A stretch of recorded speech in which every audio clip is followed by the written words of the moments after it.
Mata Xiaoyan kesepian, kehampaan di sekitarnya terlepas dari Cimi yang seperti orang idiot yang tidak berbicara, bersama dengan kepergian kelinci Bingyun, semua yang dia kenal di alam Suanyin telah pergi. Penampilan Permaisuri Si. Seperti mimpi, mimpi pendek tapi indah, Xiaoyan mengepalkan tinjunya sedikit, dan menatap kekosongan ini untuk waktu yang lama, karena dia tahu bahwa kesempatan untuk pergi kali ini dan kembali mungkin sangat kecil.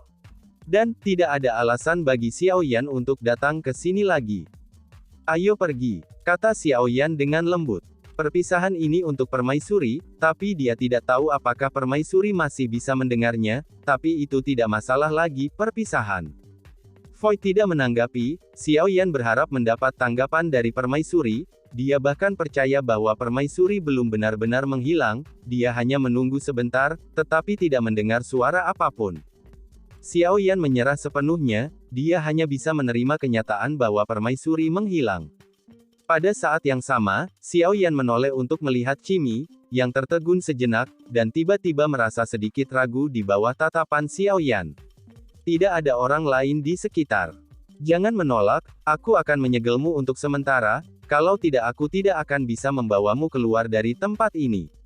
Kata Xiaoyan, sebenarnya dia bahkan tidak perlu memberitahu Cimi, karena sekarang Cimi, jiwa tubuh fisik Xiaoyan, menempati 70%. Alasan mengapa Xie ingin menempati 70% bukan hanya untuk mencegah Cimi menyodok punggungnya, tetapi alasan lainnya adalah setelah menempati 70%, Xiaoyan dapat meletakkannya di belakang pagoda Zichen Void Spirit seolah-olah berada di dalam 9 peti mati. Ia melakukan perjalanan antar dunia. Lalu, tepat saat Cimi hendak berbicara, Xiaoyan mengulurkan telapak tangannya, dan hisapan yang kuat langsung menghilang dari tubuh Cimi, bahkan tanpa memberi Cimi kesempatan untuk berbicara. Di antara 9 peti mati, Cimi berada di salah satu peti mati, tidak tahu apa yang terjadi, tapi kali ini benar-benar panik, gelap dan kedap udara, dan jiwanya tidak bisa keluar, bahkan ketika Xiaoyan disegel itu semua mudah.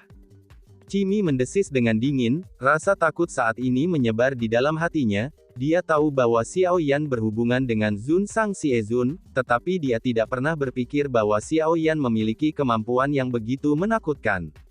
Orang ini sangat menakutkan, sepertinya dia sangat berbelas kasih kepada saya sebelumnya. Sengaja menunjukkan kelemahan, kali ini sifat manusia sebenarnya lebih gelap daripada rencanaku, sepertinya rencananya perlu diubah lagi, dan kita harus lebih berhati-hati, jika tidak kita akan berakhir dipukuli oleh orang ini. Cimi terkejut dalam hati, berpikir diam-diam di dalam hatinya, pada saat ini saat Cimi tidak melawan, karena sepertinya tahu dengan jelas bahwa perlawanan apapun yang dia lakukan sekarang tidak akan membuahkan hasil, tetapi semakin dia melawan, semakin dia memberontak dan membuat marah bintang jahat ini. Setelah menempatkan Cimi di 9 peti mati pagoda Zichen Void Spirit, Xiaoyan menutup matanya, dan kesadarannya datang ke lantai 10 pagoda Zichen Void Spirit, tempat rimpang pohon dunia tumbuh, dan Xiaoyan juga datang ke dunia melalui rimpang ini ke alam Suanyin. Zan. Dapatkah Anda menentukan untuk kembali ke dunia sensi? Xiaoyan tidak yakin, melihat rimpang di depannya yang memancarkan cahaya biru. Dunia tertentu, tetapi dikirim ke sini secara acak.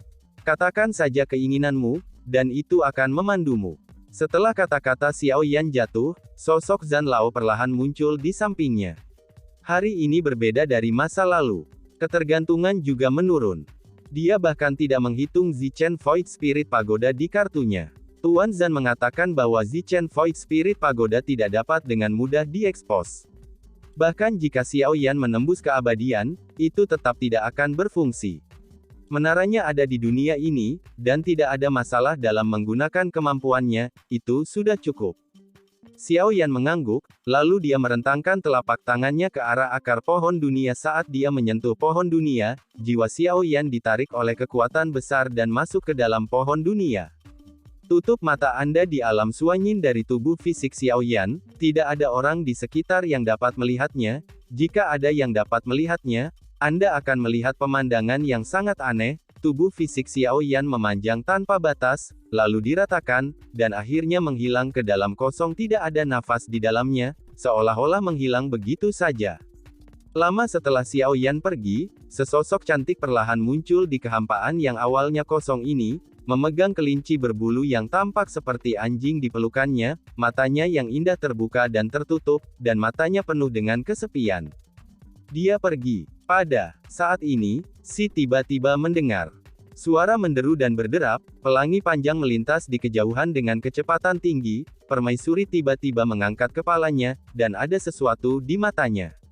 Cahaya terang menyala, dan dia melihat ke arah Chang Hong, tetapi cahaya di matanya meredup dengan cepat. Chang Hong hanyalah seorang pejalan kaki yang melewati kehampaan di sini, permaisuri benar-benar merasakannya, tetapi reaksi pertamanya adalah mengharapkan apa yang dia pikirkan. Sepertinya dia benar-benar pergi, kelinci Bingyun, apakah menurutmu dia akan melupakanku?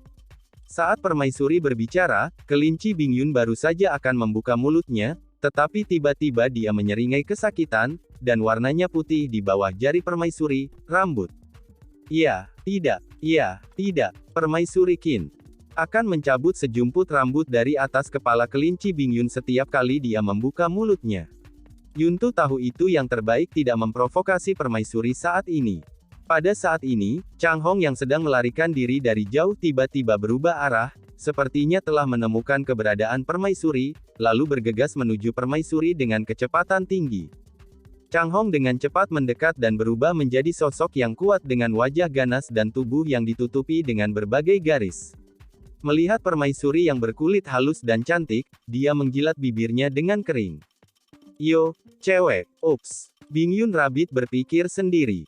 Ledakan. Permaisuri bahkan tidak menoleh, tubuh sosok kekar itu meledak dan berubah menjadi kabut darah, dan daging dan darahnya dihancurkan menjadi bubuk oleh kekuatan yang kuat, jiwa menjerit, tetapi jiwa itu juga dihaluskan di parut. Permaisuri mengabaikannya, seolah-olah tidak terjadi apa-apa, dan terus berbicara sendiri. Iya, tidak. Air mata kelinci Bingyun jatuh tidak meyakinkan, tapi sekarang lebih tenang dari sebelumnya dibandingkan dengan Xiao Yan, permaisuri adalah pengganggu yang sebenarnya untuk itu. Hah, kenapa tidak berbulu?